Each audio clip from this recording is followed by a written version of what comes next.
Welcome to Let Me Fix This. Enjoy the video. You start by confirming the exact table and columns you will change, and you take a quick backup or export a subset so you can restore if needed. Run selective select queries to sample current values and understand distributions. This prevents surprises. Once done, decide whether you will update all rows, use a where clause to limit rows, or target rows via a join. Each choice affects performance and safety, so pick the minimal scope that achieves your goal. You now build the update statement. Include SET expressions for columns and a precise where or from /join to target rows. Test first by converting the update into a select that returns the rows and computed values you expect.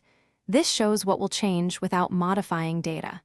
If your database supports transactions, begin one and run the update inside it so you can roll back quickly if results differ from expectation.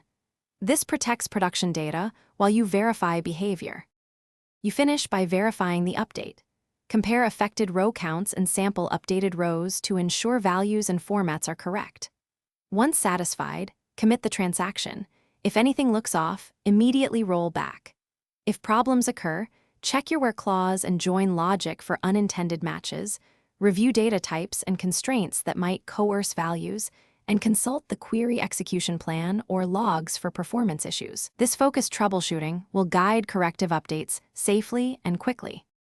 Thanks for watching. If you found this helpful, don't forget to like and subscribe.